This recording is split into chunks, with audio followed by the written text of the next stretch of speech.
Have you ever heard a story that is so powerful that for a moment you forgot where you were?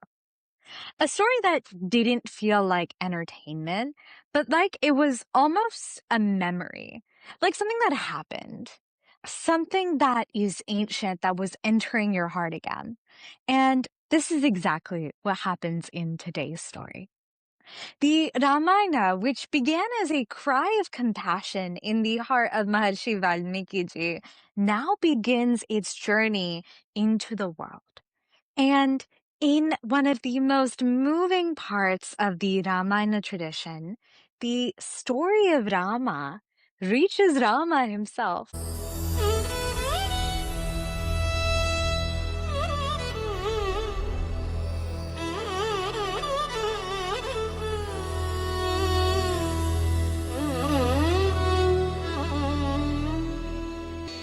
Namaste, everyone, and welcome back to the Ramayana Odyssey, where we take the time to journey through the timeless story of the Ramayana, one story at a time, and reflect on its meaning today for our lives in the modern day world. So, in our previous story, we saw how Maharshi Valmiki, blessed by Brahmaji, received the divine vision of Rama's entire life, and from that he was able to compose the Ramayana into shlokas. But a sacred story is not meant to remain hidden. It's supposed to be heard by people. It's supposed to be sung. It's supposed to travel from heart to heart. Because of this, Valmiki taught the Ramayana to Lava and Kusha, the young sons of Rama and Sita, though the world did not know who exactly they were at the time. They learned not only the words that composed the shlokas, but also the rhythm, the meaning, and the feeling behind their story. And when their voices were ready enough to carry such a story, the Ramayana was ready to enter the entire world. And this is where our story will begin today. The Ramayana was absolutely ready to enter the world. And for many days, this story had lived within the quiet spaces of Valmiki's ashrama. It had first arisen in the silence of the sage's heart. It had taken form through shlokas, and it had been shaped with care, protected by the truth, and finally carried into rhythm through the voices of Lava and Kusha. Now, at this point, it no longer only belonged to the stillness through which it had once been composed. It turned into a song. And a song, once it's properly composed or awakened, it can't remain hidden. Lava and Kusha sat near their teacher. Their young faces were absolutely calm. Their hands were rested gently upon their laps. Before them, sat Valmiki. He looked upon the two boys in silence. The Ramayana had entered them deeply. It was no longer merely a lesson that they had been taught and that they had learned. Now it lived in their breath, moved through their memory, and rested in the sweetness of their voices. When they sang, their words didn't feel borrowed. They felt alive, in fact. For the first few moments, Valmiki didn't say anything. The boys waited. They already knew at such a young age that silence was not necessarily equivalent to emptiness. Silence was often the space in which the next instruction was brought. And with this realization, Valmiki finally spoke. Lava, Kusha. The boys lifted their eyes. His voice was gentle, but it carried the weight of a sacred purpose. The Ramayana has now been given to you with care. You have learned its words, its rhythm, and its meaning. You have sung it here in the peace of this ashrama. But this story is not meant to remain here alone. The boys listened without moving an inch. This is the story of Rama, Valmiki continued. It is the story of Dharma lived through joy, sorrow, duty, sacrifice, love, and separation, all of the things that make life human.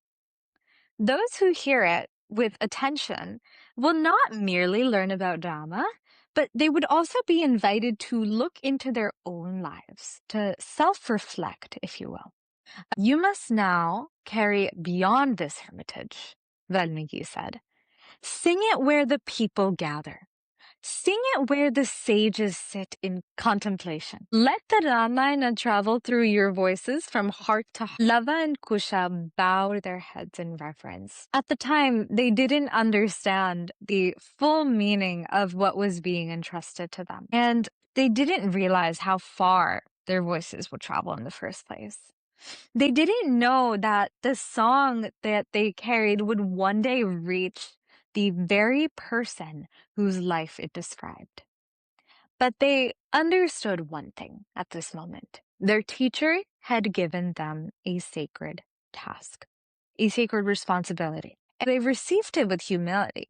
Valmiki looked at them. In their young forms, he saw innocence, discipline, readiness, and in their voices, he heard the future of the Ramayana. And hidden beneath it all, unseen by the world, the sacred unfolding continued quietly.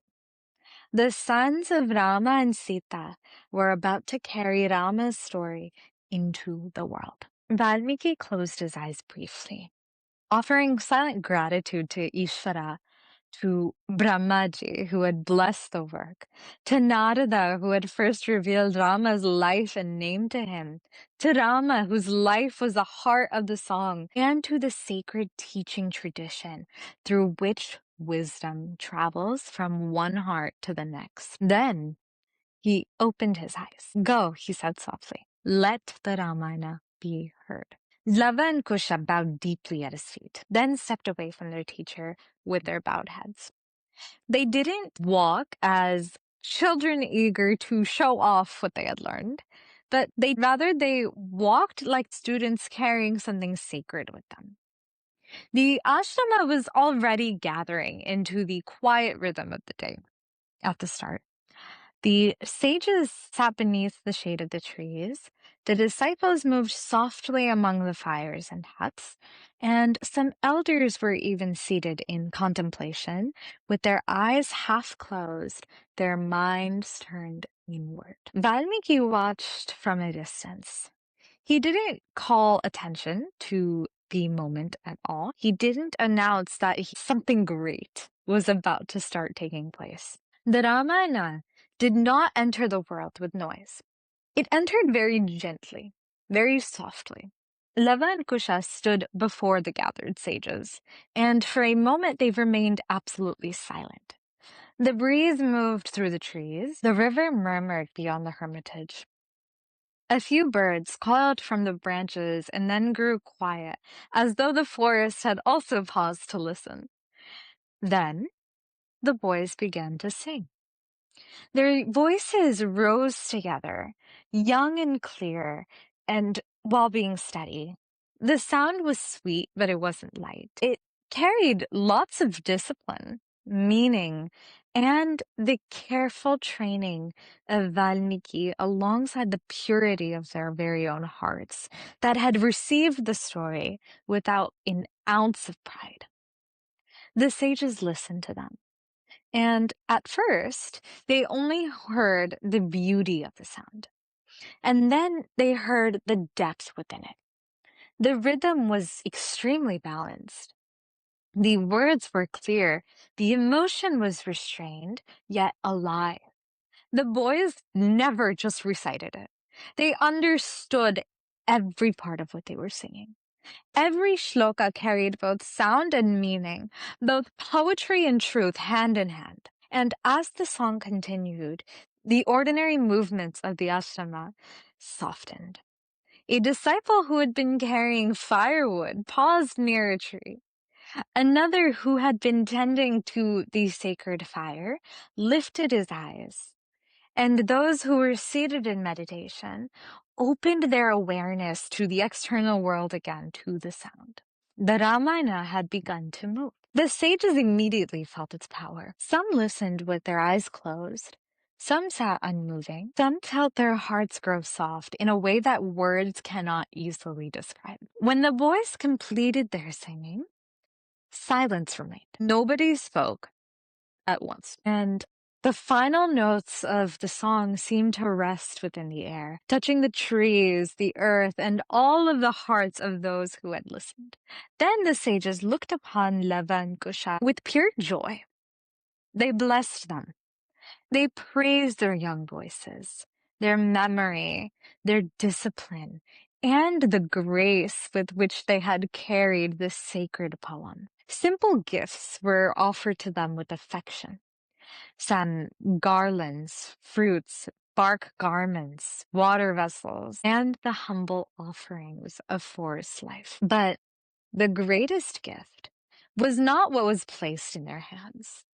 It was the blessing, the one that rose from the hearts of the wise themselves. The Ramayana had now been received. Those who knew the value of Dharma heard it and rejoiced. Lava and Kusha accepted the blessings with folded hands, with their faces remaining humble. The song itself had belonged to Rama. The poem had belonged to Valmiki. The grace belonged to Ishvara.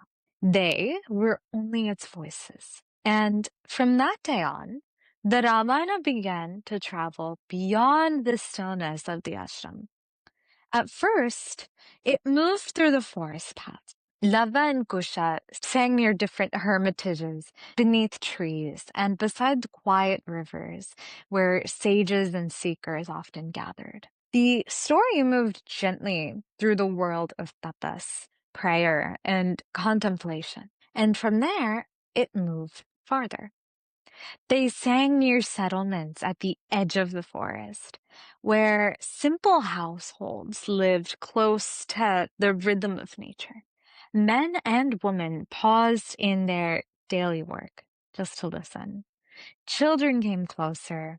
Elders sat down slowly, listening with folded hands. And then the song entered villages. People gathered in courtyards, beneath trees, near wells, and along open pathways. Travelers stopped. Farmers rested their tools to come listen.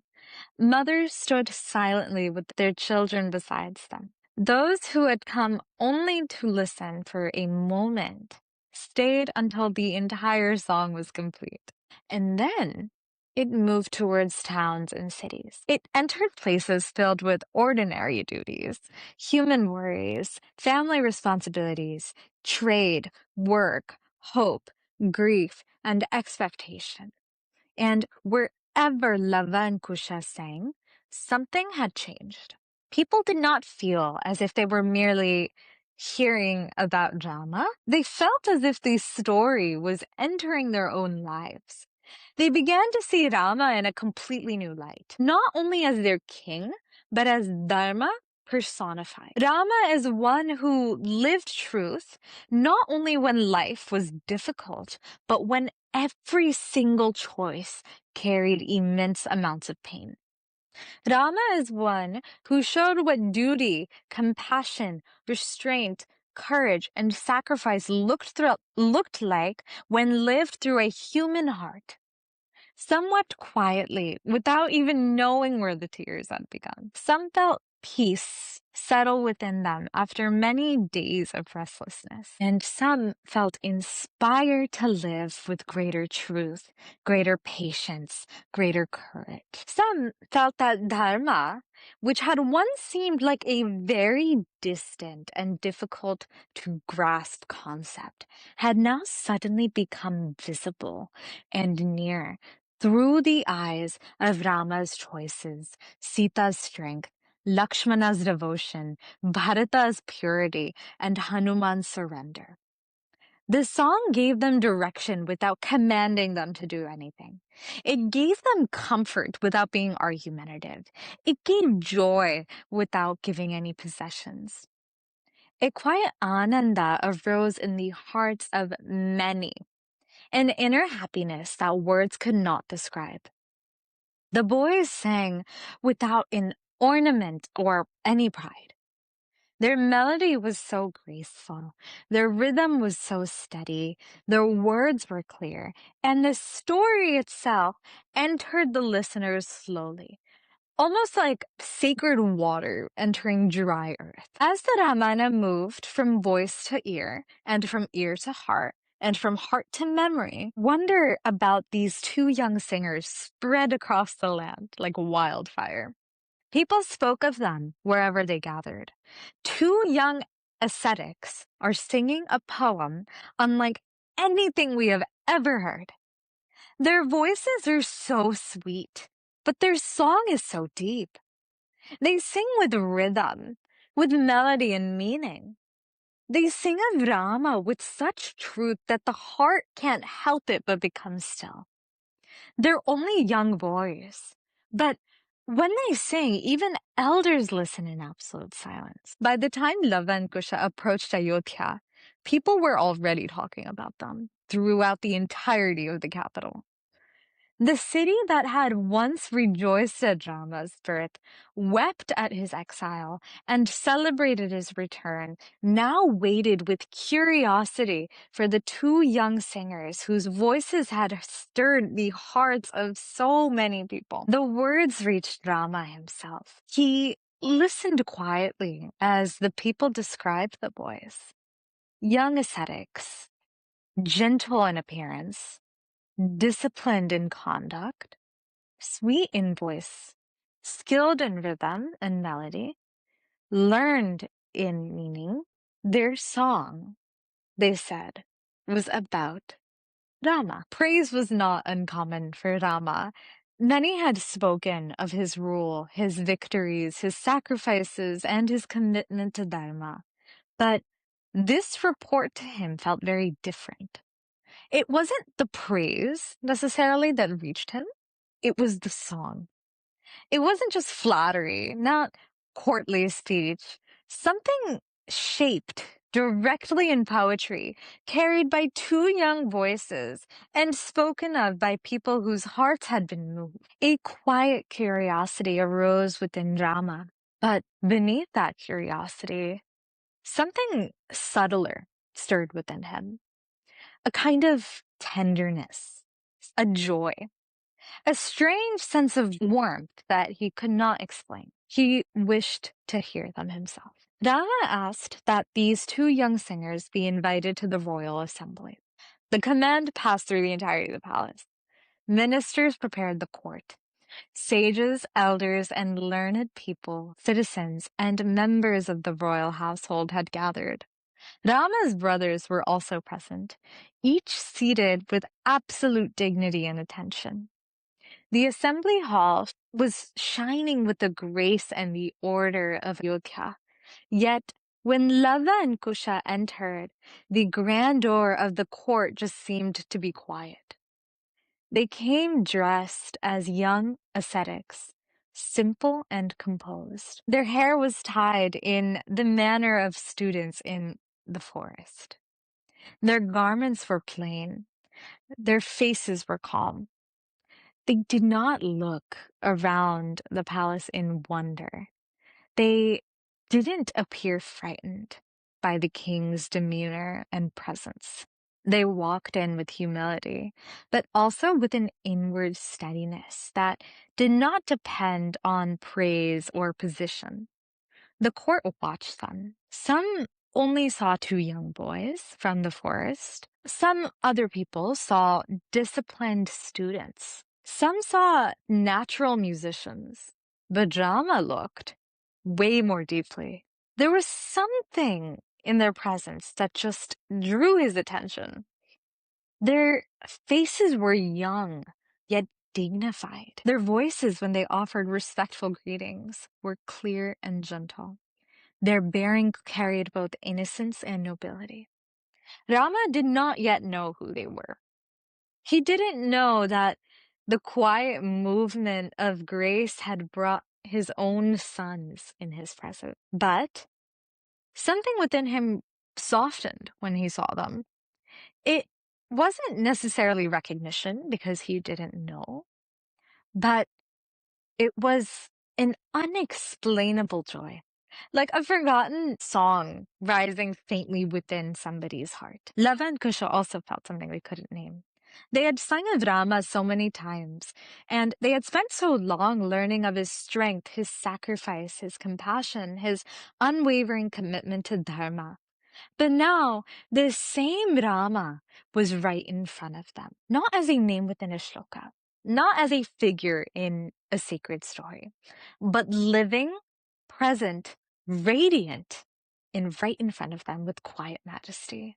So a deep reverence arose within them, and beneath that reverence, something even more tender stirred within them. An inner closeness that they didn't understand. They bowed deeply before him, and Rama looked upon them with kindness.